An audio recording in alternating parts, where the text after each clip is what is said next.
This is Call with Dad's podcast, where today's issues, concerns, and joys of being a dad are discussed, with your hosts E.A. Maynard and Mr. Pancakes sharing their views, experiences, and all things they know.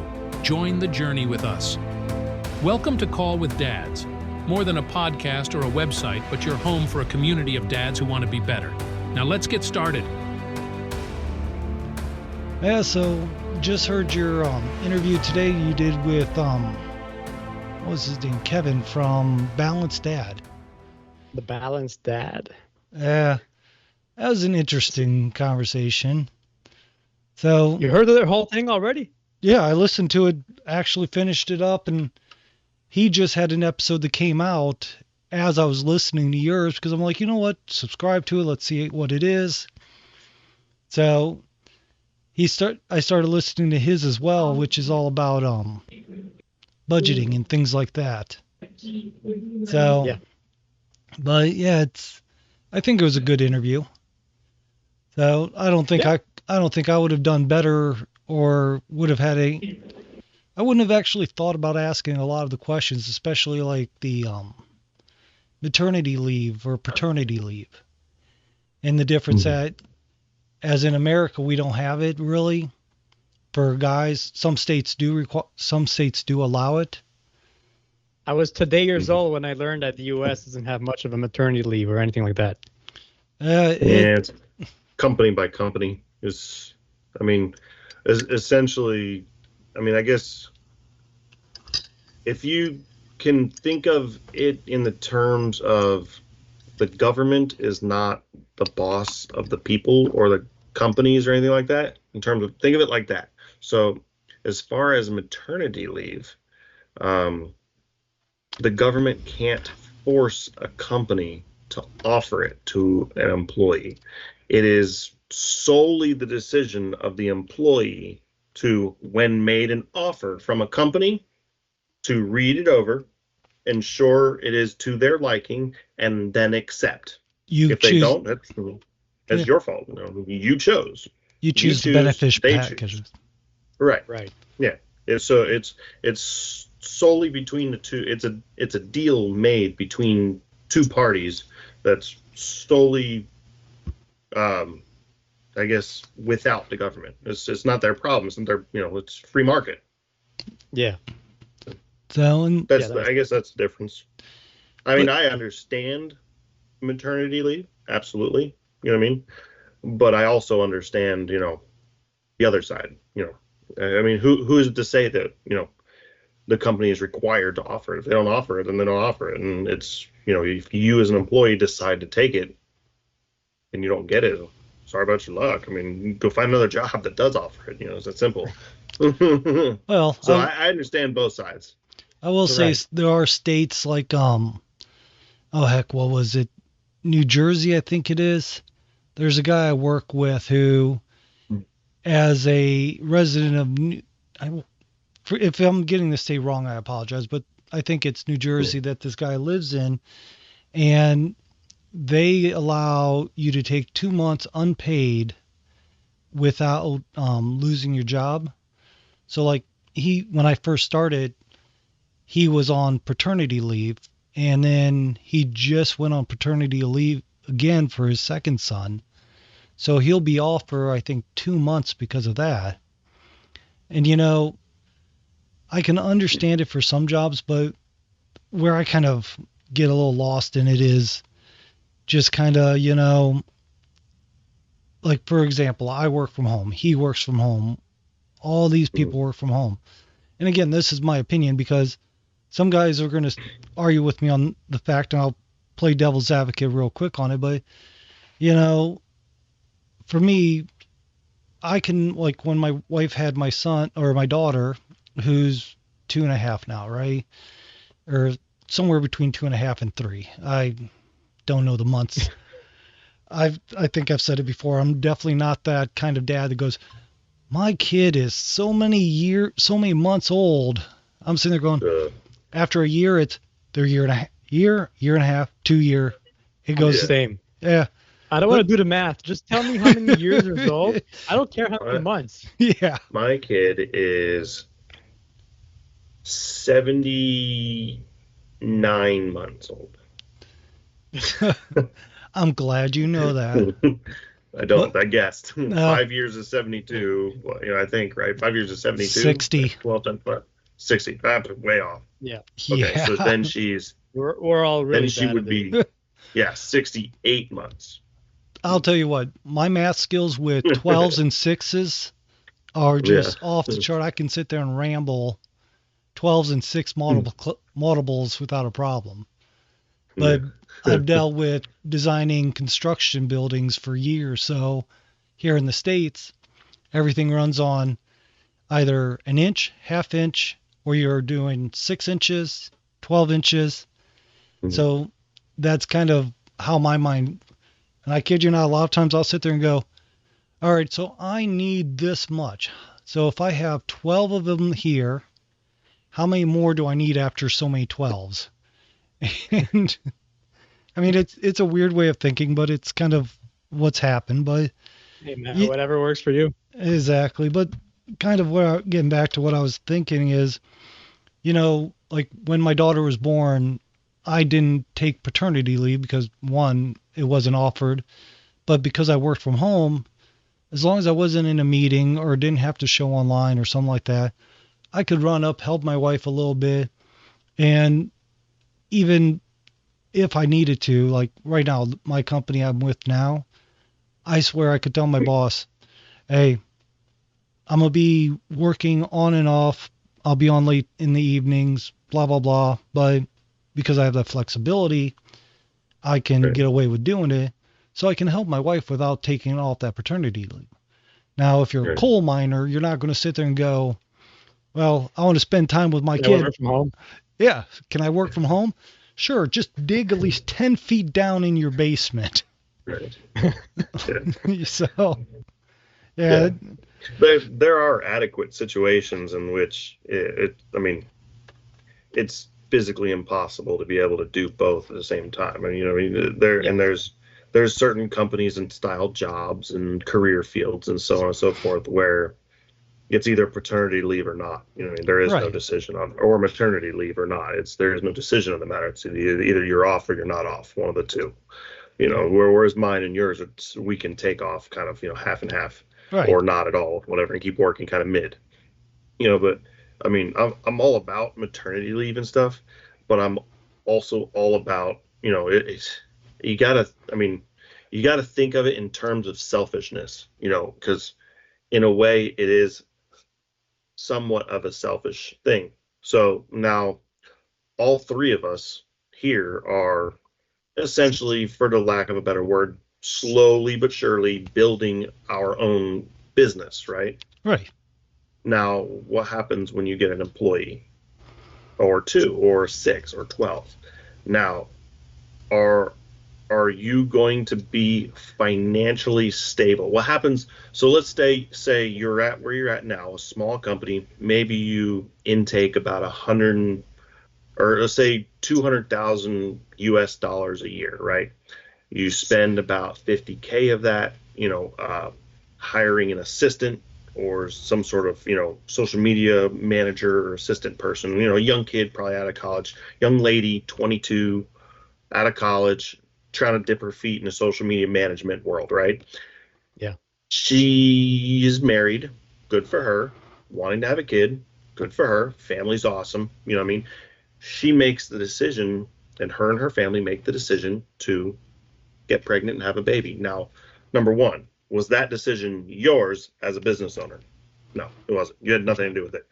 That decision, was way out of it. Not to mention, you didn't get the fun of making the baby, so it's way outside of your decision. You didn't get any positive feedback or anything from it whatsoever, other than the fact that your employee is now pregnant. So that's one. The other thing is how you pay her, say $50K a year, so it's about $1,000 a week, right? You give or take, are you capable of affording, as a small business, affording that $1,000 a week and having no return on it for minimum of 30 days? And I mean as I mean return, I mean she isn't doing her social media management. You are now going to have to completely cover all of it for the next 30 days in addition to your job. Unless you hire That's a temp. gonna Yeah, but right, or hire a temp. Right. So now if you do hire a temp, now not only are you paying your temp, but you're also still paying her for her maternity leave. So now you're double dipping. Okay, not up here though. No, the way it works in Canada is that the government pays not the full salary, but I think it's something like 70 or 75%. Okay. So I'm off the hook for the duration of her maternity leave. So that was my other thing. So now, and then I'm talking about in the U.S. So in the U.S., there is no governmental law. And if you know anything, I mean, I'm not saying you don't know anything, but if anybody knows anything about taxes, where do they come from? The government just doesn't go, more money. You know what I mean? It's just not how it works. You know, me, you, and you, and you, and you, and you, and everybody listening, when we pay our taxes, that's where the government gets their money to fund these things. So now, as though you didn't directly pay for that, when next year comes around or the year prior, when everybody voted to raise the taxes a little bit, or everybody voted to, oh yes, we should definitely do it. You know, oh, we should definitely have maternity leave, you know, minimum 60 days. And then the government goes up, now you get a 2% tax raise. So now everybody's, in addition to paying 2% more on their annual taxes. So you are paying for it. You are now paying, no matter what you do, in every single instance, are paying for someone else to F your employee and get them pregnant. Hold on. Let me interrupt you real quick. We're all paying taxes, and then we're the one funding everything. So at the end of the day, it comes down to everybody has to pay for whatever you need in life. Now, when it Mr. comes Pancakes? down to it, it's how willing are you to pay for somebody else's needs? Is their production during the time that they weren't pregnant and off worth it to give them that time off? Now let me ask That's this. what it is. Let me jump in real quick, because Yeah. we started off talking about paternity and not maternity. And as far as because we've had 2 kids myself, and my wife had to use her vacation and her long-term disability insurance, which is something that a lot of companies here offers, short-term, long-term disability. So she had to use those. We didn't get any government funding, or her company didn't pay her extra while she was off. She just went off without pay after her vacation time was gone, and after the benefits that we pay for through the company's benefit package and all this. Now, paternity leave, for the men going out, which I understand, like my company just offered 2 weeks paternity paid, where for the first 2 weeks you get paid, but that's all they offer, and they just added that. Now, I can understand the 2 weeks. You want to spend that time with the kid and all this. Yeah. But it seems like there's a lot of people out there, and I can even understand a month or even 2 months of taking off to be with the kid. And especially for people that aren't there, like where I have the benefit of being at home and working, right? Right. But it's for dads. One is, we're not known for being the take off and handle newborns. Now, mind you, I've changed so many poopy diapers, I couldn't even tell you how many in the world I've done. We're starting to work on potty training, which is a whole barrel of fun. That's my favorite. Yeah. And I'm basically as involved as I can, but like I said, with my job situation, I probably would never take off paternity leave, just because, one, I wouldn't take that financial time off, because we can use that money to build, to keep moving. And I do have the option to see my kid because, well, I'm here. Right.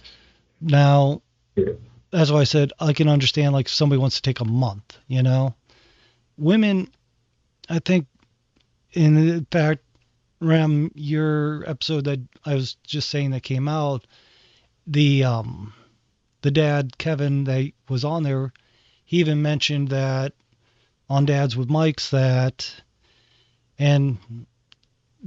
what was it?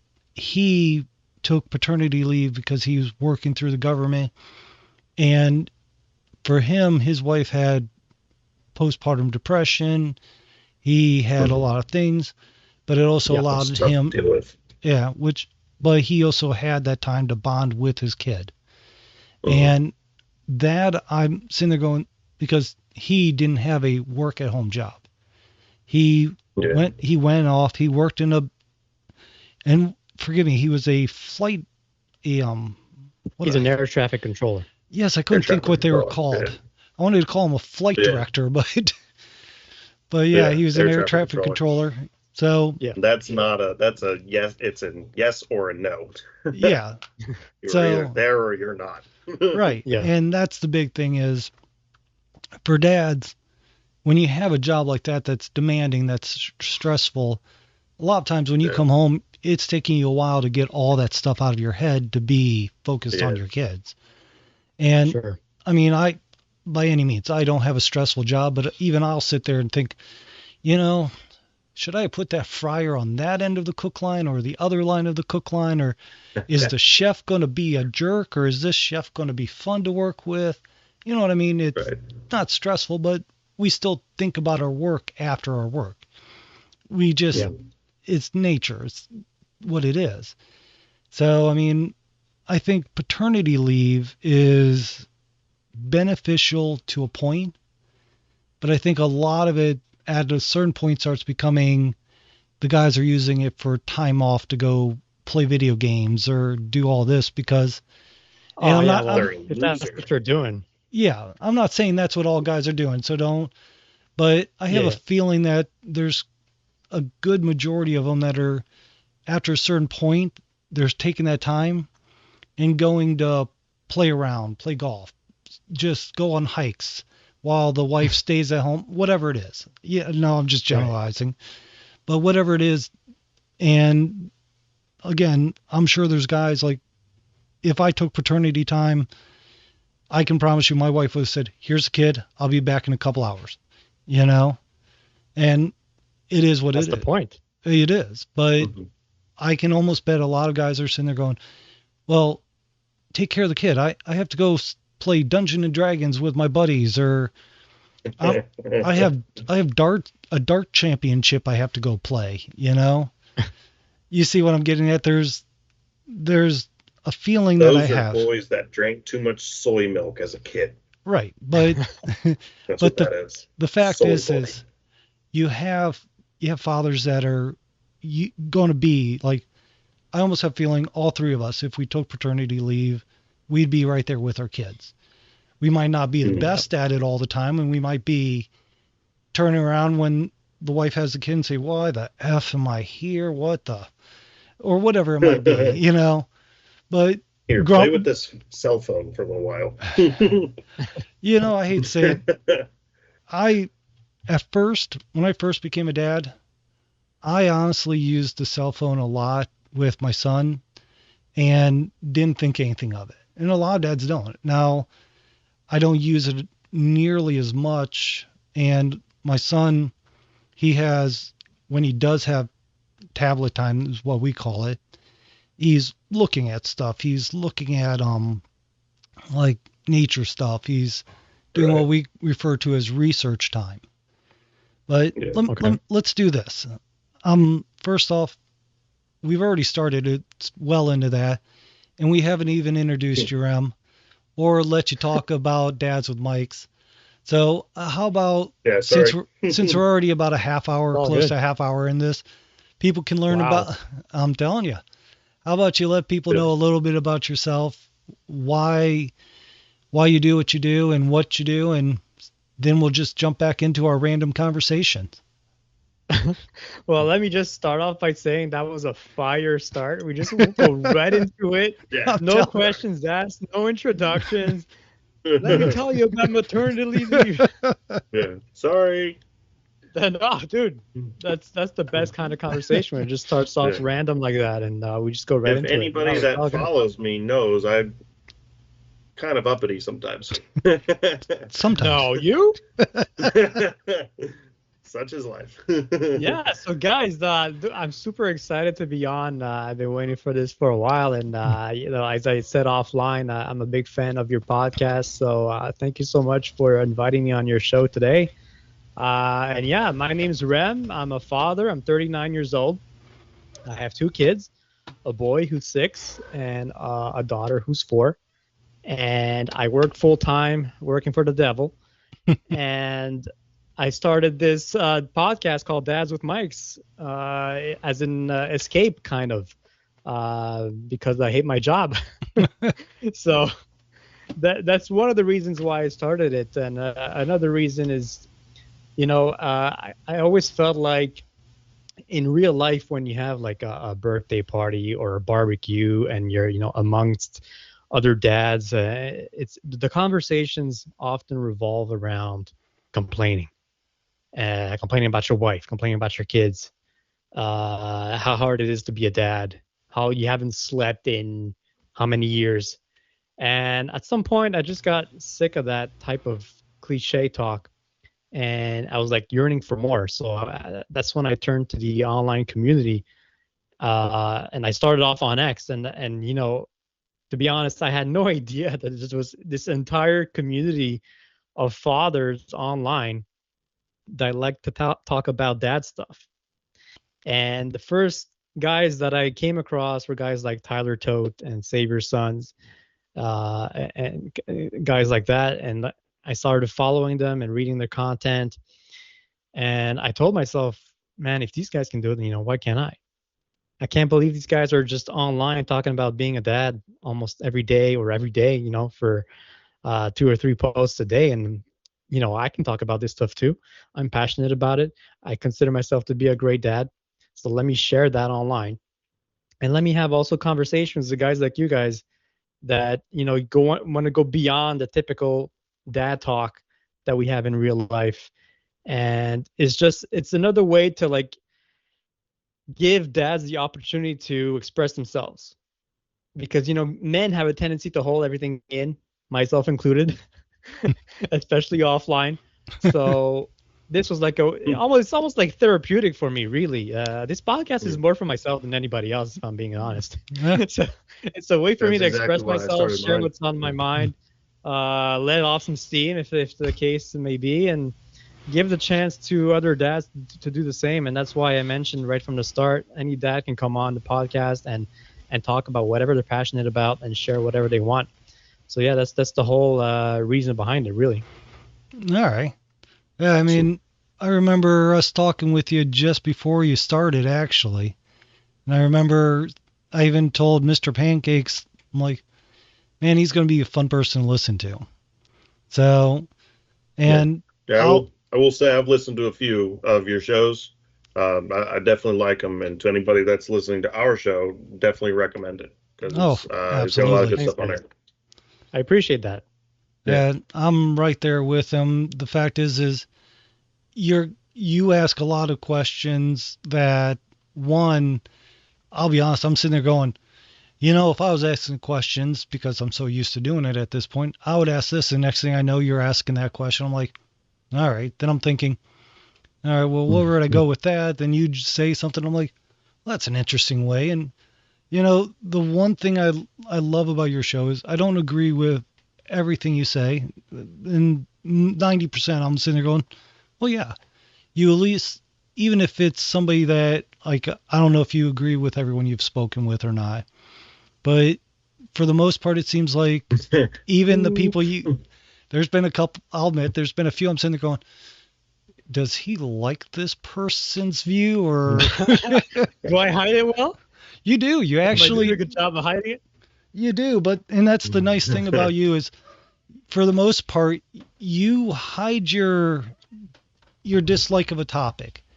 Sorry, the cat's jumping around for anyone watching, but you have a lot better control, and I try to be very control over my emotions and my temperament. there's only been one interview I've had where I really had to test my control, and We like that I guy. wonder what you're talking about. We Yeah. like him, and we are definitely looking to have him back. and since no one can see Mr. Pancakes, he's nodding There. no. But the fact is like there's been few people we've had on that I'm sitting there going, I don't know if I really agree with that, but you have the ability to seem to talk with people, and even if you disagree with them, you still listen to them. You still hold intriguing conversation with them, asking questions. You don't just kind of, hey, I'm done talking with you. Let's wrap this up so I can just edit this and put it out. You do keep a fun conversation on, and I love that about your show. I love that about how you do it.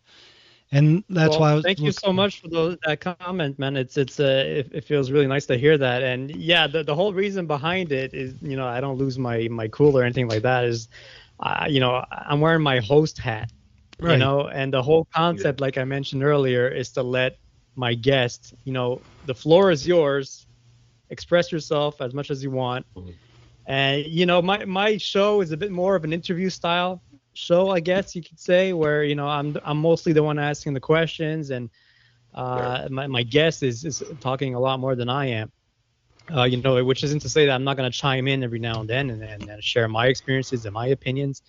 But yeah, you could probably attribute this to maybe me being a rookie, because I've only done about like 25 of these. I'm not really looking to have a conversation that maybe is going to turn confrontational, or I'm criticizing my guest. I'm not there yet. I don't know how comfortable I am doing that. It's funny that you guys mentioned it, because there were a couple of times with my guests that I wanted to say, like, oh, well, what do you mean by that? That doesn't make a whole lot of sense to me. I was thinking it, but I didn't outright say it, because again, the whole point of the show is to let them talk and express their views. But you know what? Yeah, I think it's in a couple of instances, I felt like after the fact when I was editing it and listening to it, and I was like, oh man, you took it easy on him. And I should have dug deeper and challenged him more. And yeah, so I definitely have analyzed and assessed myself after the production, and I'm still learning. So you know what? Maybe I might start to be mean with my guests from now on. Yeah. No, that I definitely wouldn't suggest. Well, aren't you from Canada? Everybody up in Canada is all like super nice and drinks maple syrup and stuff. The maple syrup is true. I don't know where Canada got this reputation that we're nice. I don't think we're nice at all. My neighbors are not nice. I go to the States, and I go there often because I love it. Much friendlier than Canadians. I don't know where we got this reputation. I had an uncle that went up to Canada for like vacation one time, and he went to like a laser tag place. He went in there, he played some laser tag, and he just like annihilated everybody. And then he like played like 2 or 3 rounds and just annihilated everyone. And they're like, "Oh yeah, where are you from?" And he's like, "Florida." And they're like, "Oh, America." Got it. Just mowing people down with guns. Figures. Oh, that's not fair. Hey, I'll be honest. Well, look, I'm going to be honest with you. Sometimes that's the way that media portrays the U.S. It's it's just fat people and guns, and that's what we hear a lot about in Canada. But I'm smart enough, and I use my judgment to be able to say, well, that's what they're showing me. That doesn't mean it's actually like that. There's not. Right. I don't think there's mass shootings every day. Right. So you got to listen to that stuff and just take it with a pinch of salt, and right. And that kind of leads me into another thought and if you look at like the fatherhood world and what dads are doing, it seems like with a lot of dads pushing back on this, it's changed over the years, I've noticed. But even in my early 20s, I've noticed they were pushing how dads aren't important, how men are this girl boss mentality where a woman could do everything herself, doesn't need a man, have a kid, do all this, and the society's gone I don't know the proper word to use without bleeping myself. But basically, it's gone down the drain in a way that no one really is enjoying at this point because kids are out of control. Parents, they're more concerned about being their kids' friends than being parents. And all these different little factors that I've noticed and what so have you. And I find that conversations like us, like we've spoken with many of the same guests you have on and off.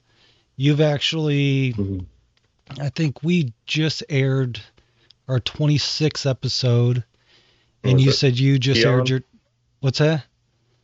Is it Keon? Yeah, Q. Yeah, Q. mediocre dad. So it was a fun conversation, but again, it's one of those things that, like what I've noticed, I said, your show, you're trying to let dads get out their points. And the one thing is, and I've said this multiple times, how big community is and finding that right community to be part of, because, you know, there's people out there that even under my best direction to avoid a certain type of parenting that, yeah, so those people still need a community. And, you know, if they want to raise kids that don't have any boundaries, don't have any like real discipline into their lives, then that's their choice of how to parenting. And Right. like one thing is you've said it a few times on your show, you've never spanked your kids. You know, Yep. Here's the thing is, you know, I talk about traditional parenting quite a bit, and everyone automatically thinks, oh, well, if you're traditional parent, you have to spank your kids. No, you can teach your kids without spanking all the time. Don't get me wrong. My kids are as stubborn as my wife and I combined. And, you know, it literally you have to spank them sometimes just to get them to even move up the stairs. Now, I'm not saying wail their butt until they bounce up the stairs, but like a smack on the butt, move, go with a solid voice. You mean like a football tap? Yeah. Yeah. Well, Yeah. that's the funny thing It's is actually like, quite common. so here's what I find funny is, and I've said this or something similar, I believe, where like my daughter, for an example, right? I've smacked her butt and she started crying because it was meant for punishment, right? But Yeah. on the same time, like maybe an hour later, we're playing and I'll smack her butt to move her or to play or what so have you, and she's giggling and all this. Just wrestling with her. Yeah. And one is if you're spanking your kid to where they can't sit down, then you're an abuser. You're just a straight up a-hole. You're right. And mind you, some of these I'm trying my best not to use certain words that I'm thinking of. But so if I sound delayed on what I'm saying, it's because I'm thinking of other words. But like I respect guys that can say, I've never spanked my kid, but they're not sitting there going, well, if you spank your kid, you're bad. Like I don't think you've once said, well, if you spank, you're doing a horrible job. I know you did those. No, I have. Look, and I'll be transparent. In my early days on X, I did come out right and say, if you're spanking or hitting or something like that, you're an a-hole. Now, was that done to provoke thought and reaction? Yes, of course. Yeah. Do I put everybody in the same box and category? Like if you're spanking, you're doing it in a violent way? No. Behind the scenes, no. But when I posted that, it was just to maybe provoke thought and maybe get people thinking about it. Yeah. You know, my problem with it is just like you mentioned, where it's violent or it's the first recourse.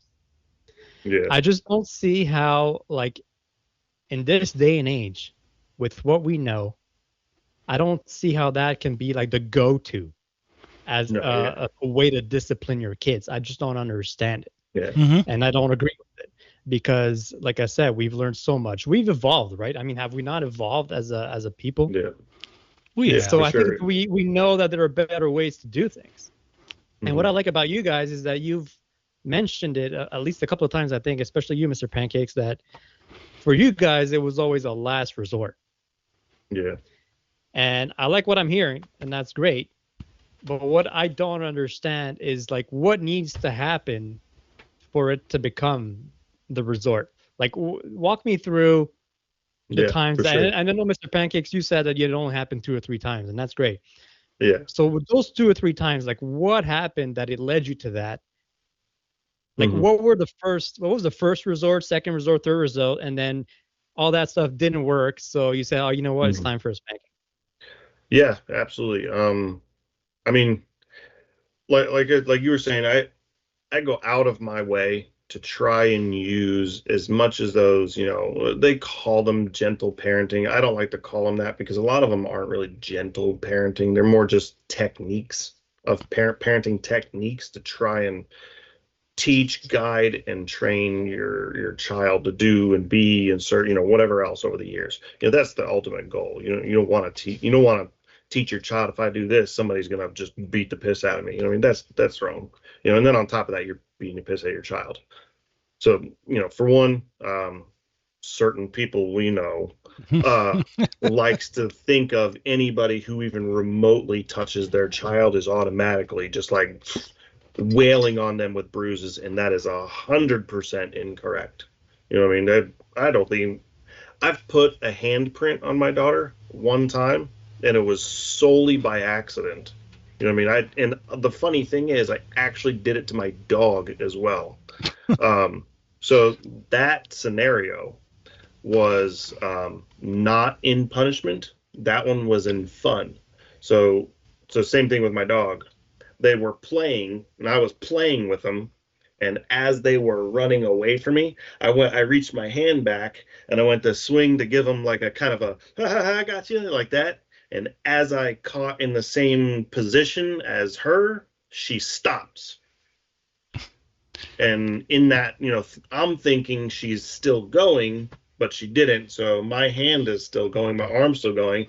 And I mean, I think I've talked about it before a few times. I mean, I know A, people can't see me, and B, it's still hard to tell even if you can see me. I'm quite a larger person. You know what I mean? I'm like 250 pounds. I'm 6 foot. I mean, I literally have like a 19 and a half inch arm. I mean, if you can't see, I mean, I mean, Right.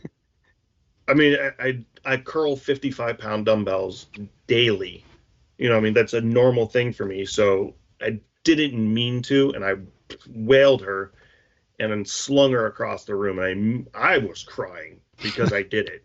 So that was that situation. That's the only time I've ever even put a hand mark on her, and it was solely by accident. You know what I mean? Right. In a playful manner, because we were playing. As Yeah. far as spanking, I've never spanked her harder than just to get her to go. You know what I mean? Because so my daughter, and I don't know how many children do this. I've heard of it from other parents, but my daughter gets into kind of I get it's like a euphoric state. I don't know if that makes any sense, where she gets this feeling and euphoric mindset where it doesn't matter what you do, she's stuck in it and can't get out. You know what I mean? So, like, you can tell her, no, don't do that. Stop this. Please don't. You can grab her and pick her up. You can, like, shine lights in her face. You spray her with water. It doesn't matter. I mean, she's still doing what she's doing. You can stop her physically, and as soon as you let go of her, she's going to keep doing it. And that has happened several times. Um, trying to think of one of the scenarios. Um, well, like what she was doing. Well, whatever she was doing.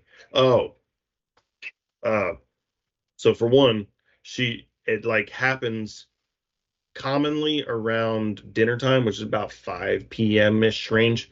And what she'll do is she'll, instead of eating her food, she'll like take a bite, and then she'll like play and get up and run off and come back and get up and run off and come back. And then, we're like, please sit down, don't get up. And then she'll be like, shut up.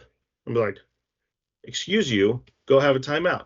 No, shut up. And then she'll like grab her food, sling it.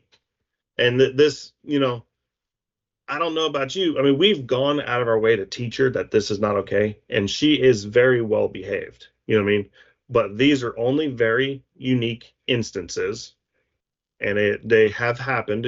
Every kid, regardless of how well behaved they are going to have their instances, right?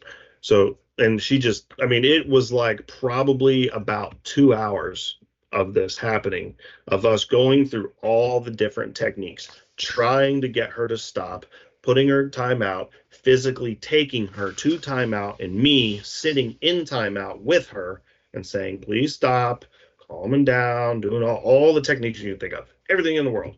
And it got to a point to where, she was literally like grabbing her whole dish and throwing it. So there was nothing to do.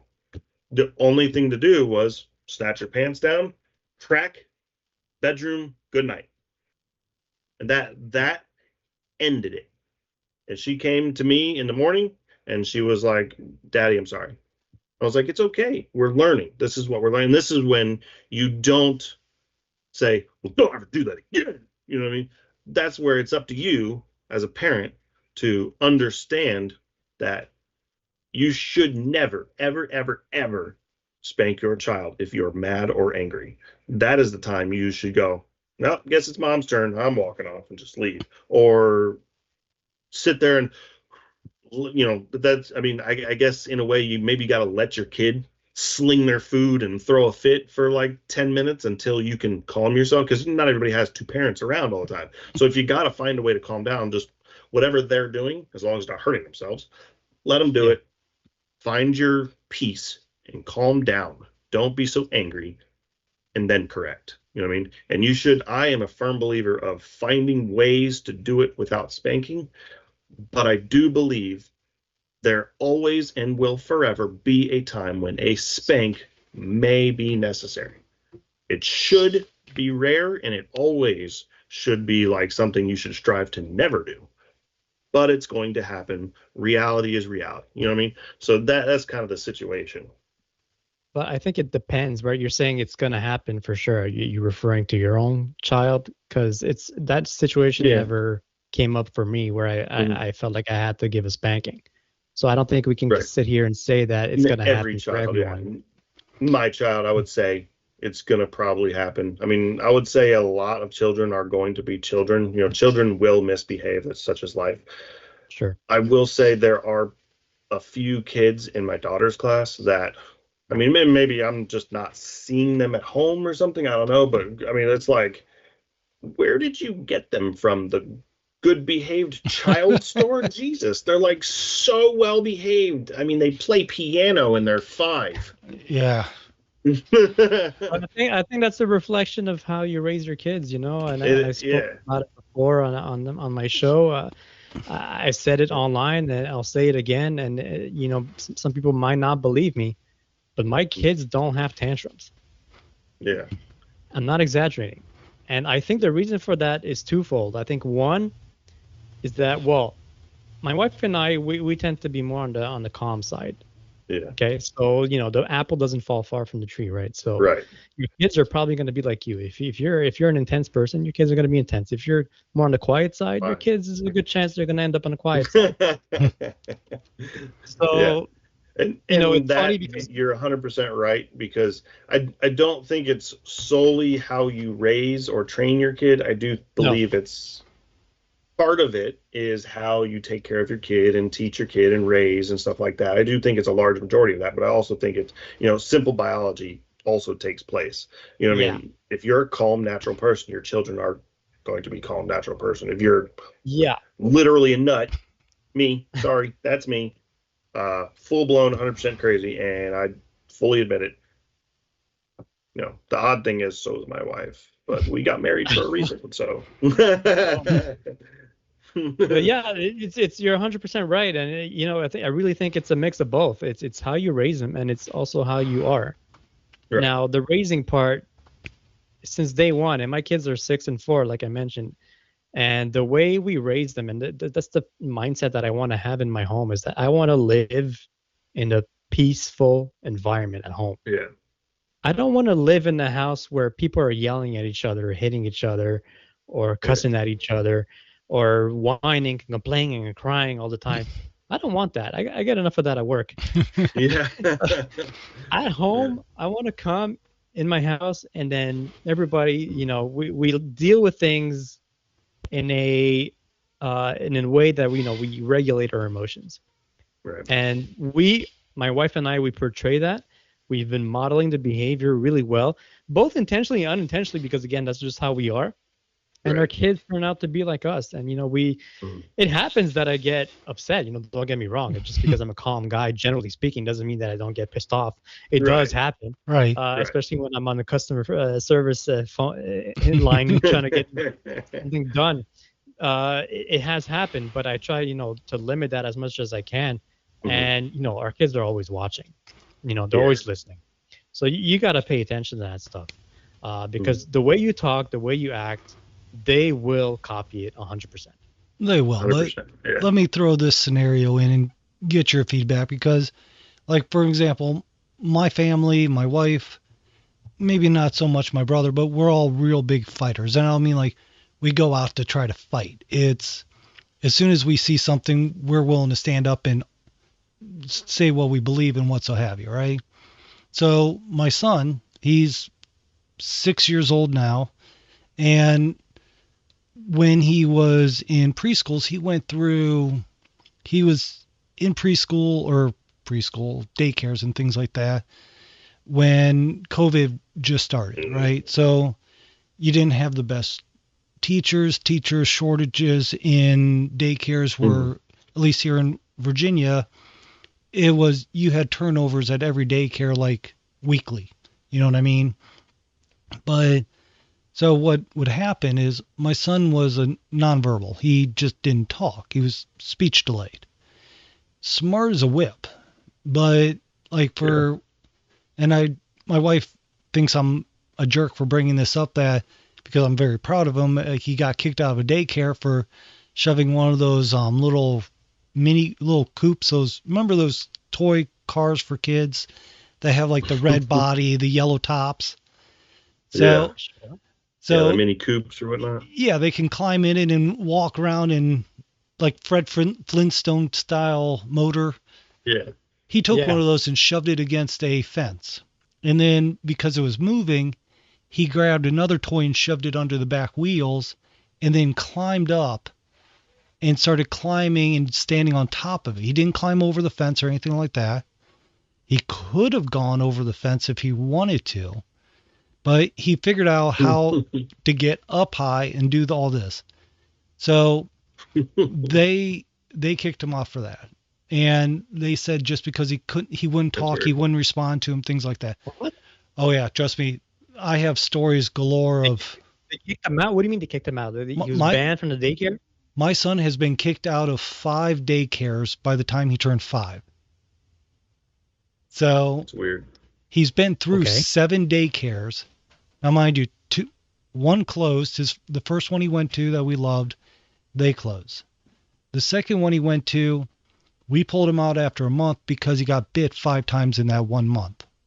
And we threatened to sue. They paid us. We promised not to say anything negative about their daycare by name.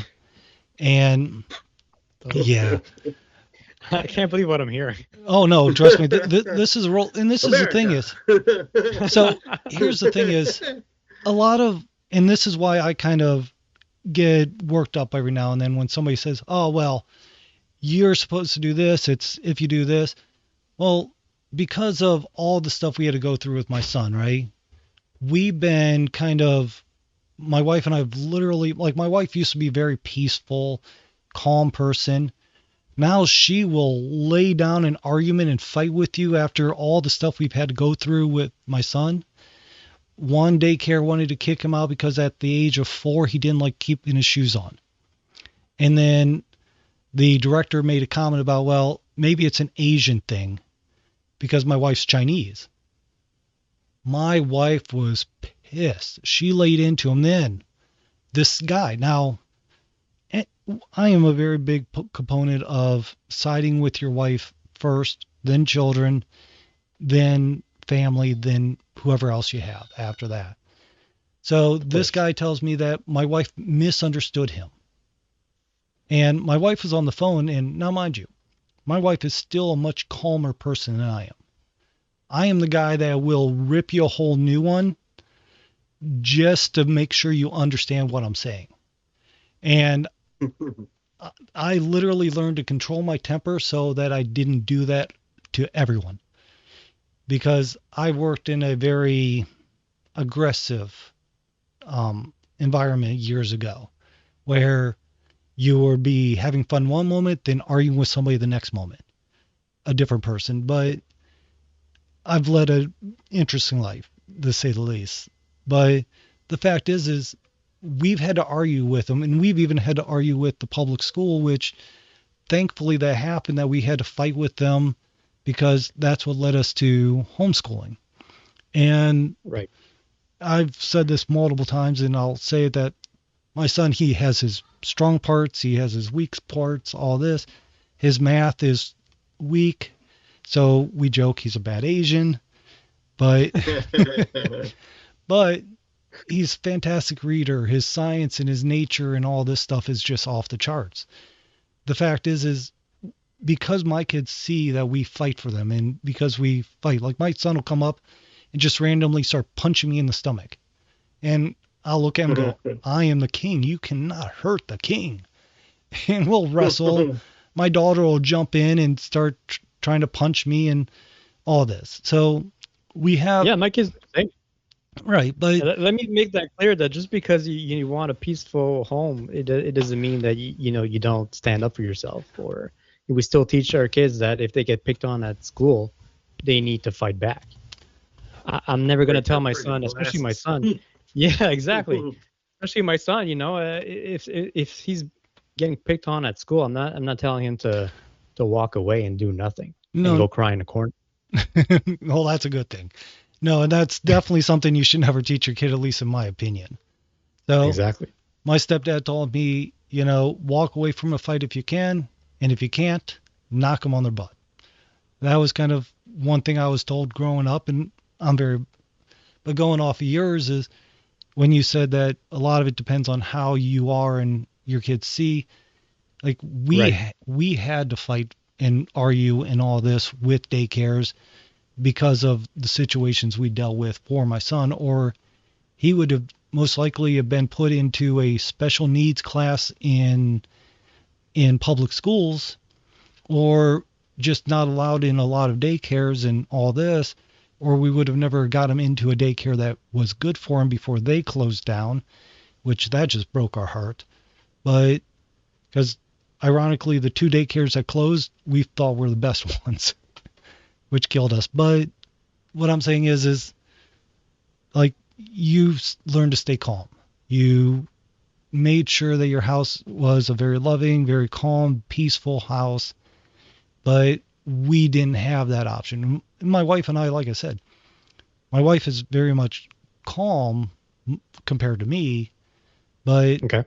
I've been a fighter most of my life, in the sense of I've had to fight for what I want. I had to fight. I had to be aggressive to get things done. I've went from being kicked out my father's home, biological, when I was 18, the day I the day I graduated. So got my diploma, got kicked out. Lived in my car a little bit during that time. Couch surfed, all that stuff. Been technically homeless twice, and came back, built up all this. So for me, the thought of being always peaceful is not always an option. You know what I mean? Now, mind you, my customers, the chefs and the architects and all these people I deal with, like one architect that was making a joke when we were on a call, goes, Eric, I swear I don't know if you're happy, upset, or if you're about ready to cuss me out, because you always stay very calm when we talk. Where my boss will come on, hey, how you doing? All excited and happy. And I'm just like, yeah, okay, here we go. Let's talk about this. They're like, are you happy? I'm thrilled. Can't you tell my smile? But the fact is sometimes we don't have that opportunity to choose the way we're going to do stuff. We can try to implement as much as we want, But No, but I get what you're saying, and I think it comes down to there's a time and a place for everything. Just because I tend to be more on the peaceful side, am I always peaceful? No. And I've right, mentioned it before on the show. I mentioned it online. There's a time and a place where, you know what, raising your voice with your kids is justified and probably effective too. Yeah. Yes, I tend to try to be more on the calm side and reason with them first. Sometimes, you know what, I've had a long day and I'm not as patient as I normally am. So I Yeah. will raise my voice. And you know what? Sometimes it does the job. I wrote about this online last week, I think, when I was teaching my son how to ride a bicycle. Don't know if you guys saw that, but he had been using training wheels for a while, and I decided, you know what, this summer it's time to ditch the training wheels. And so I took him off, and we went to the nearest parking lot, empty parking lot, so he could practice. And at first, I was real patient and understanding with him and saying, okay, because he looked nervous, right? He was hesitant. He tends to be a little on the scared side when it comes to physical things like that. So I let him, feel it out, and I was holding him and with, pushing the bicycle, and he was still struggling. And at one point, I just saw that this gentle approach wasn't working. So I just, you know what? I didn't lose it, but I went like, you know what? Enough's enough. Let's do it. Come on, ride your bike, push the pedals, and go for it. hmm I didn't yell, but I did raise my voice so that he knew I meant business and I was serious.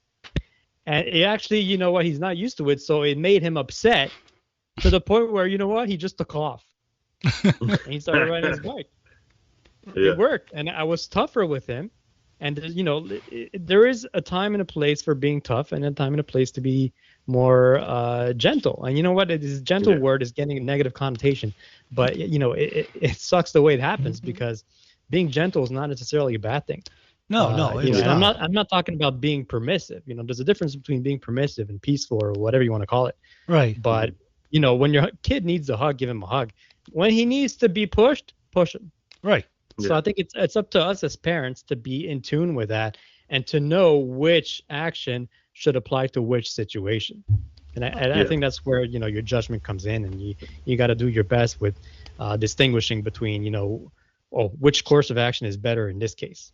I absolutely agree. Sure. Yeah, I mean, and that, like you said, as parents, that's our job, is to know our kids. Like, I swear, my kids, I tried to, what was it, this morning, in fact, getting my kids out of bed, trying to get them to got my daughter out of her bedroom so I could brush her teeth, change her diaper, get all her stuff ready because she had a dentist appointment. And I was hoping she would go into my room, and instead she went in and woke her brother up. And then I'm like, okay. So my son has a chair in his room as well. They have chairs so we can sit with them while they go to bed. And so I sit in the chair. They both pile on top of me. We start watching some nature videos and things like this. And then I'm literally, instead of trying to push my kids off saying, come on, we got to go. There's like, I know a lot of people might, when they listen to the podcast, they might sit there and go, wow, he's a real rough guy on his kids or this and that. I swear I am actually probably the most gentle, cuddling, like my kids and I cuddle constantly. My people joke that there's so many pictures, so many times that if you look, my kids are either laying on me, jumping on me, punching me, wrestling with me. They're right there with me, and I wouldn't have it any other way. I love my connection with my kids, and it's a powerful thing to do that. And like you said, I think even though I'm more of a, I don't know the right word of doing it, I'm not going to say rougher or meaner or harder or whatever it is, but my technique, my way of parenting is more of a different way than yours. I do it in a way that for my kids, because I know my kids, they understand what I do. If I spank my daughter, she sits here, she cries, then she comes over, and then she has me pick her up and give her a hug. I do that so she knows that I'm doing this, and I'll tell her, do not, like Mr. Pancakes was talking about his daughter throwing food. Mine's 2.5 years old. Her doing that, she's just learning to talk. My son, I don't spank him anymore because he can talk. I can say, no, don't do that. You understand? Listen to me. Sure. Spanking, it'll work, but it doesn't have, in my opinion, and from what I've read and all this, spanking at a certain age does not have the effect that you want it to have. Yeah, almost none. The complete opposite. Right. And for me, I see that as soon as they can speak and understand and comprehend what you're saying and be able to rationalize that, that's when spanking is really you should just kind of get away from it. Because if they can understand what you're saying, like my daughter, 2.5, she's starting to talk, she's starting to understand, but there's still some times that I'll say no. And then she's getting to the point I'll say, I don't want to spank you. Stop. No spanking. Okay, then let's stop. She'll stop. So I'm able to start weaning that tool away, because once she knows it, and that's a big part of understanding our kids, is once we know what's good for them, bad for them, I'll be honest with you. No dad should enjoy spanking. No dad should go, I get to spank my kids. No. But that's what I'm talking about. And a couple of weeks ago on X, I threw a question out asking my audience to say whether or not they spank their kids and if they agree with it. Mm-hmm. And there were at least a few that said that they did. And then right away you would have the justification of, oh, but it's done in a calm and happy manner. And if it kind of felt like they were having to like defend themselves, and I'm grateful that they admitted it. Where I have to be a little skeptical and questioning is on it's done in a calm and happy manner. I have a hard time envisioning a father doing it and he's super happy about it. Okay, come here, Timmy. It's time for a spanking. You didn't listen to me. Yeah, I don't see how that can happen. I think that's where the context is taken out of. Because it's when someone like say for me, like say if I were to say the spanking it's done in a calm and happy manner, I don't necessarily, by that I don't mean I'm like, yeah, you know what I mean? That's not what I'm doing. Right. By calm and happy manner, I'm using those terms or that terminology to explain that I'm not over there in an extreme version of anger, pissed off and beating the piss out of my kid. It's essentially, I mean, other than saying I'm in a calm and happy manner, how else do you describe it? Essentially what I'm trying to say is I'm not in an angry mood. I'm not wanting to beat my child. I'm not. But you are upset off. though, right? You are at least a little irritated that your kid wasn't listening, and then it got to that point. Sometimes you in the beginning, yes, but the couple of times I've gotten to a point to where I have worked my way down to just being neutral, where my mindset, my anger is calm, my mad is calm. Now I understand what my child is doing and what it is needed of me as a parent in order to not only correct the behavior, but also to prevent future behavior. You know what I mean? Right. So that's that's your goal as a parent. I have a feeling that that's not the case for a lot of other guys. No. Oh, you're not wrong. No, let me say for me, for example, like I'll admit, when I spank, I am a little irritated. It's not, now mind you, I'm not sitting there fuming. Right. I'm calm, but I'm not doing it because I'm letting my emotions take control of me, right? Yeah. Because you're working up. Now, I was thinking about this as you were talking back and forth a little bit, and it went back to your gentle word getting bad connotation because of the general parenting mood and all, or movement.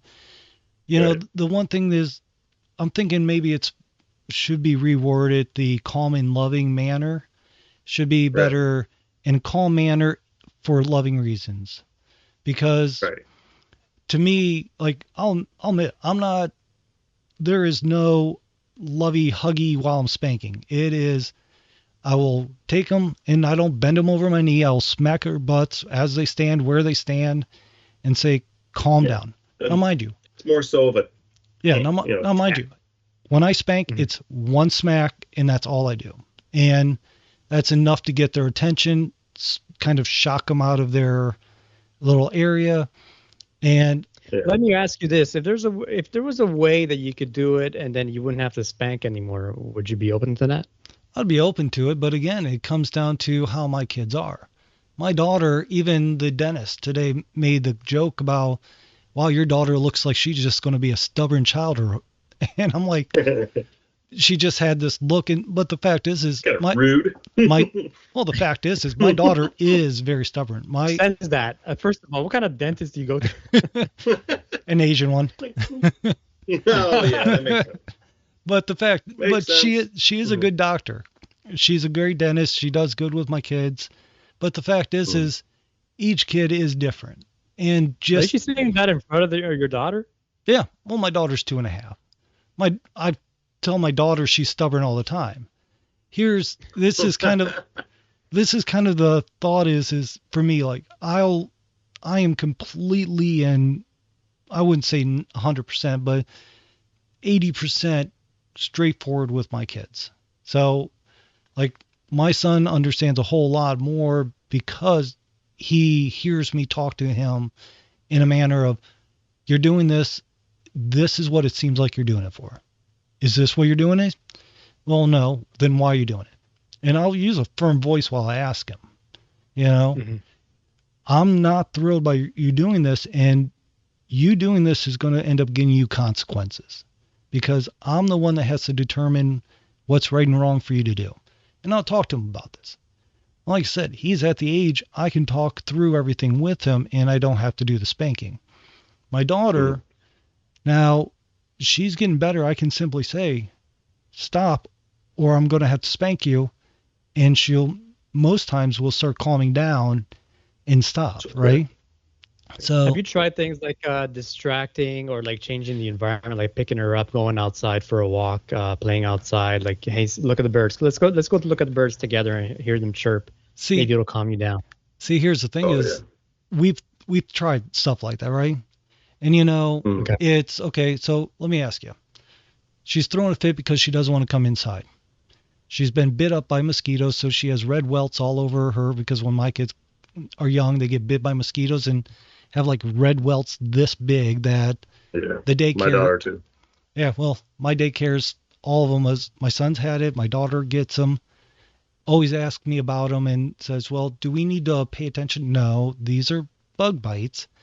They're not any other kind of marks because daycares, they're supposed to report any kind of marks that are on a kid that's unexplainable. So I have to go through that whole conversation. So anyways, she's fighting to come in. She has to come in. She has to get her bath, all this. You walk around the yard longer and then let her fight when it's time to come in again, or walk around till she sleeps. I mean, I tell her, hey, let's go take a bath. Which rubber ducky do you want to play with today? Yeah, doesn't work with my daughter. Tried it. I'll be honest with you. I've tried it where like she will I'll race fight. you to the bathtub. I bet you I'll get to the bathroom before you do. She doesn't. I don't think you can make it faster than me. I've done all of those techniques, changing the subject, reverse psychology, making it fun, offering stuff, giving her, offering candy, all the way down to chasing her around the yard to the point of being out of breath and being like, please let me get a hold of you and just come inside. You're gonna die if you get any more mosquito bites. Yeah, I've done that because I've actually, now that you've said that, Eric, I've done the exact same thing for the exact same scenario because my daughter gets one mosquito bite. If she got a mosquito bite right here, she'd literally have two heads. It'd be this big. She's gotten like a mosquito bite and we've had to take her to the hospital because it was so big. Like her arm was all swollen, bruised, black and blue all the way down. You know what I mean? Like bad. Like she is detrimentally like allergic to mosquitoes and bugs and ants and all kinds of stuff. So she gets an ant bite, forget it. Her whole foot's like as big as a baseball. And her foot, mind you, Florida, don't you? I was just going to say, good thing you don't live there. I've expressed to my wife 1,000 times that I love Florida politics. I grew up here and I'm so sick of Florida. I just want to leave. Wow. And she's like, no, I love the beach. Oh, whatever. It's all about the beach, isn't it? Yeah, we live a stone's throw from it. I can see it from my backyard. So. Oh wow. Yeah. Yeah. So I Sounds mean, nice. there's always that great scenario that somebody can think of, and Right. like I said, it's like Mr. Pancake said at the beginning, where he said, "I would love to learn how you have the perfect child that listens all this," because, and I'm not saying every kid's always perfect, blah blah blah, but No. I can promise you, even my son at 6 years old, when I tell him to come inside, he starts throwing a little fit at times because for him, he would sleep outside year round and never come into a house. Yeah. That is his mentality. Now, like, we have a nanny so that I can homeschool and work from home and all of this. The nanny's off this week. So for me, a lot of it's, I'll go outside with him for lunch and we'll have a picnic outside. Then he'll get to play like it's recess time, and we go through and do the standard routine, what's I have you while I work. I've figured out how to balance it out for this week. But with that, it's also, he doesn't really want to come in. Now, I can promise you, say at the time I go pick up my daughter, I bring her home, we go in the backyard with my son and play till 8, 9 o'clock at night. Let's say I let them stay up unbelievably late. They could be ready to fall asleep on me, right? I could have one under each arm. And if they have any bit of awareness to being awake, they're going to throw a fit about coming inside. And now, mind you, I love that my kids love being outside, but there's that scenario. Time for bed is time for bed. Yeah. Yeah. But Right. and you have to, you can't sit there and go, all right, well, let's distract, let's do this, because my kids, their way of thinking is like, my son's very logical minded. So if you sit there and go, hey, I'll race you, he's going to be like, okay, Why? I'll race you to that. I'll race to that wall. You go inside. Like, and he will try to negotiate with you to get out of that. And again, he's old enough now that I can say, no, get your butt inside. It's time to get things done. And he'll follow that. His sister, on the other hand, she'll say, no, and just flop down on the ground. You pick her up, she screams, she kicks, all this. And most times I can hold her well enough, but there's been times she's done it hard enough. I've had to sit her down and calm down. Let's go inside. And I mean, you want to say, well, offer them candy. Well, we don't do candy in the house. So it's very rare we ever have candy in the house. Offer them the homemade ice cream. No, and bribing them anyway wouldn't be right. Well, it's not the best option. Right, I understand. It was another last resort tactic. I've had to do it before, but it's definitely a very, very last resort tactic. I've tried all of the techniques and gotten to the point where it was like, fine, I'm really not in the mood to, as the gentle parenting people would say, quote unquote, beat the living piss out of you right now. Not in the mood to do that. You know what? I mean, if you come inside, I'll have like a scoop of ice cream for you. Jesus, just come inside, please. Now, in all truth, almost I have to imagine every parent's used bribery for one reason or another, and it's not the best option. Don't get me wrong. Yeah. But there, even if you don't remember doing it, I can almost guarantee if you haven't, you will. Come on, let's do this. If you just come inside, we can watch some TV. You want to watch whatever show? You want to watch Benke? You want to watch but doesn't that create like a precedent when, sure enough, the next time happens that they don't want to come back inside, and then they remember that, well, the last time I came inside, I watched TV for an hour. Right. Yes. And that's the thing is that's why bribery is not good. But it's the last. It's like an emergency resort. Yeah. But but I'm saying that almost every parent has at least once used. Have you ever used the hog tie technique? No, I'm afraid to ask. That's where you, if they lay on the floor, you grab them by their hands like this, and by their feet, you just all four in one hand, and you pick them up and walk them inside, and then you set them down on the couch. No. Can't say that I have. His arms and legs like this, and my hands are like this around all four. Just picked her up, and she's going, ah! I'm just, nope, come on, inside. I mean, it's better than whooping the piss out of her, isn't it? I mean, that is better. Yes. I got her inside without spanking. Yes, and that's the thing is, for me, that's what I'm trying to get at with this whole scenario and sense is, everyone likes to say, you can throw out 100. Did you try this? Did you try offering them yellow, or did you try offering them to go to this room instead of this room? Did you offer them to look at 30 pieces of grass instead of 20 pieces of grass? Whatever it might be, you know what I mean? There's always did you do this? Because the fact is we all like to think that we know best, and we do know best. Let me make it clear. Like I'm not sitting here trying to convince you guys to change your parenting styles. Not that. I came in here knowing fully well that, you're not going to convince me. I'm not going to convince you, and that's fine. Oh, yeah. Right. We're just sharing our viewpoints. But it was just more for me, just in terms of curiosity and just, asking questions and wondering like where it comes from. And, so that's where I come from, at least. Right. I understand. But, and the one thing is like me going in and explaining all my views and this and that, the funny thing is with this anti-spanking push, and I'm not saying you're anti-spanking, you very much well might be, but, and I know you're not a fan of it, but the fact is I think a lot of people that spank, they right now are getting so much flack about it that because they're getting it, it's they like feel attacked. Yeah, they feel attacked. If you spank, why do you do it? Well, it's because of this and because of this. If you ask a general parenting person, why don't you spank? They're going to say, well, I don't believe in it. If you talk to them, they're going to sit there and go, well, my mommy spanked me when I was 10 years old, and I was just upset about it, and I never got over it. Look, you see my tear on my hand? I have a tattoo there, and I've had it for about 20 years. But the fact your mommy spanked you when you were 5.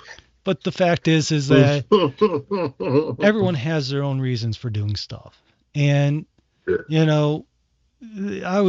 I remember hearing as a teenager from my stepdad, he goes, there's no handbooks on how to raise you. No, for sure. And you know what? I don't think you hear a lot about studies and all that stuff. And, depending on how it's done, because there are many studies now. I haven't, there's some guys who, share that stuff online. And, granted, I haven't gone through each one of them. I just don't have that kind of time. But they seem to say that there's many studies that say that spanking in the long run is bad for kids and their development and their growth. Yes. Now, do they go into detail as to what kind of spanking? Is it a violent spanking? Is it more on a disciplinary way like you guys, where it was done more in a calm manner? I don't know. I don't know if they go that much into detail, but so I've actually read a lot of those studies. Okay. I've read studies on both sides, on the non-spanking and the spanking side. On the non-spanking side, there's even studies that are neutral that don't sway to either side, but they do explain that the ones on the non-spanking side play off of semantics. So such as you were saying, they don't explain to you what they're talking about when the scenario is. They just simply say in those studies, spanking's bad. And if you do it, you're going to detrimentally mentally challenge your child forever for the rest of their life. Jesus, they're, like that's how they explain it. And I've read those studies and they're legit. They actually do that. They overemphasize the simple idea of spanking. Now, if you read the other side of this house, and I'm not saying this only because I'm more towards that. So that does seem to be more of a bias on my end, so I'll fully admit that, but I'm saying this from a neutral point. If you read the one from the other side, the pro-spanking side, they're more of I think it was not totalitarian, but I forget what they called it, where the idea was to use all of the techniques to the best of your abilities, all the way to the very bitter end of the side of the gentle parenting thing. All the different things that they talk about, all the techniques, all the guiding, the training, the working with them, trying to distract them, all kinds of those techniques. Every single one, all 65 million thousand of them. What they say is, doesn't matter what you do. Some people, not every child, but there will be a child that there will be a time that it is going to be needed. And in that need, your last resort as a spanking should be there. Now you should, and it also goes through all the scenarios and the depths of spanking, the level of hitting and how hard you should hit, if you should even hit at all. It should always and forever be on the tush and more of just a pat, not even a smack or a hit or a punch or anything like that, just a pat.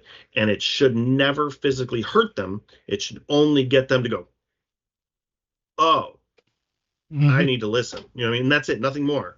There should literally be zero pain, and it explains all of that in detail. So that's the difference in those studies. And for me, I know, Rem, you're not really into the spanking thing. You're more pro non-spanking. But you and the guy who shall not be named, I don't put you two in the same box, if that makes sense, at all. Because I feel as though you're not into spanking, but you're capable of understanding, and you don't lie, you don't manipulate, and you're not out there saying that anybody who does is a disgusting, evil, mean, vicious beast monster abusing children. And that's all of those people. That's the problem, is that they do that, and that immediately makes people on our side go, F you, pal. Yeah, and then I do the thing, everybody knows me, I'm a bit uppity, I get it. But so what I'm going to do, if you talk to me that way, I'm going to immediately go, yeah, I beat the piss out of my child until she's bloody. What are you going to do about it? That's what I do, even though that's nowhere near true. Right. But I'm obviously going to do that because I'm going to challenge this dude. Who are you to tell me what to do? Don't tell me, So that's how that always happens, and that's exactly what those details in the studies on the supposed pro spanking side, which they're not pro spanking, they're pro parenting. I would say certain type of style parenting. Right. That's what they explain, and they explain all that in details. Now they even explain those type of manipulation tactics on the. It's almost like extreme feminism. You know what I mean? It's super okay to be pro women having rights and being equal and all that stuff, right? All of this is, should we challenge that? No, it's nonsense for me to say women shouldn't vote. No, duh, they should. They have all the same rights as me. But when do you actually believe that I'm gonna sit here and go, I'm gonna arm wrestle her, and I actually believe a woman is gonna win against me? Give me a fucking break. There are reality, and it doesn't matter. So that's kind of when I read those. So. For sure. Yeah, and I don't personally think that again, it depends how it's done, but if it's done in a non-violent way, I don't think those kids are gonna get scarred. I don't think they'll be traumatized for life. Now, if it's done every single day in a violent way, you can bet your ass they're going to turn out messed up. 100%. 100%. And that is actually something that every dad or man that is pro spanking or pro, I guess, say traditional parenting, every single man, every single dad that is a true traditional parent and true man will stand by every single day. Anybody who hits their kid in any way, shape, or form other than should get more than that to their face. Crush their freaking nose. You know what I mean? That's how we all feel. Right. You don't hit kids. And in a disciplinary action, I have never actually spanked my child. And granted, it was like, I think I try to count them. I think it's only been 3, but I want to say 2. I've never actually given my daughter a spanking in a disciplinary action, more so harder than I'll say that. Not And the fact that one you mentioned time. that it's only been 2 or 3 times, it shows Mhm. me that you didn't want to do it and that you didn't want to get Right. there, and that it is way down your list of Yes, correct. recourses for discipline. The goal is to not. That's the goal. And by Right. like Eric said, by the time you're the kid is 5 or 6, it should be not at all, because for one, by the time they're 5 or 6, those couple of times should have corrected those scenarios in which now you just don't do that, and they go, yes, Dad. You know what I mean? Right. So, Yeah. as well as if you do it by the time they're 5 or 6, now they're gonna, it's not the same. You know what I mean? They're gonna probably scream. By a at you. certain age, you should probably try reasoning with your kid and having a conversation. Right. With Well, exactly. Right. They should understand that stuff. Yeah. Yeah, I agree. Let's do this. Absolutely. We've actually been talking for an hour and a half now. So instead of Always going a- into to another full hour, 2, 3, 4 hour, Rem, I'm gonna send you. Let's continue this on my show. How about that? I'm good We for can do that.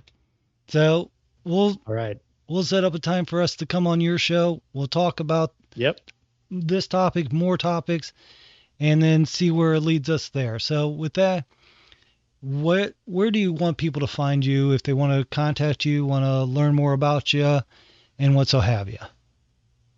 Yeah, so you can find me on X. It's pretty much the only social media I have because I hate every social media, and I only have the X account to support the podcast. So it's on X. It's at Dads with Mics, and you can find me. The podcast, the video format is on YouTube. You just search for Dads with Mics, and you can also find a link on my X profile. It's on Spotify, Apple, and all those other podcast platforms. So you can definitely find me on there. Perfect. Mr. Pancakes?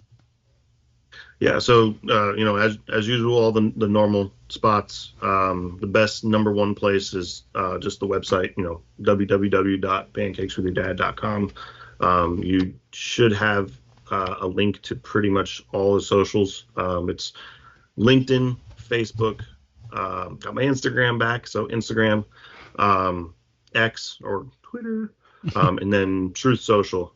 I will say was a lot more active on X, but I kind of dimmed down a bit just because X is playing games with me right now, as well as I've also dimmed down a little bit on social media altogether just because I had some time. But I'm starting to get back active in all of it again. So definitely reach out to me, shoot me a message or anything. Go to the website. You can do contact us. Don't forget, there's also plenty of cool merchandise, like cool hats and some funny ones, some silly ones, some serious ones. All the money that you spend into it definitely helps us grow, and not financially for me to go buy a new car. We use it to help build what we do. I try to provide as many resources for free on my website. There is an entire page that is nothing but downloaded woodworking, woodworking things, so you can do step by step with your kids, show you how to do cuts and all that stuff, and build different chairs, tables, whatever else. We also have plenty of magazines and stuff, so definitely go check all that stuff out. When's the and get as many pancake resources. recipe book coming out? One day. It's getting there. That's what I want. I got about 4 or 5 different cool recipes. I think I have 3 actually posted on the website right now. I got to build the other ones. It's oddly, I use AI is awesome. I use AI for the silly images that I put on my blog articles, but that's it. All the pancakes, all the editing, all that stuff I do by hand. So like one image that I build takes like 3 hours. So it's difficult. So, Nice. and then, of course, Call with Dads. Call with Dads, you can go to our website, callwithdads.com, where you should be able to find all of our links for Twitter or X, Truth Social, which I'm horrible about being there, I'll be honest with you.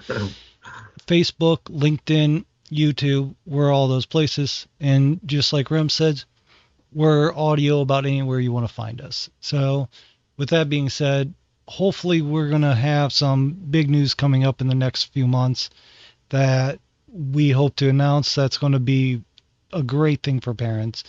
But again, we're going to tease it until it comes, but we're looking forward to telling you about this. Now, with that being said, Oh, come on. Not yet. Let me know. I'll tell you what, I'll talk to you if you can hold on. Everyone else, sorry, you will have to wait. But Rem, hold on. We'll talk some more. And goodbye, everyone else. Yeah, thanks.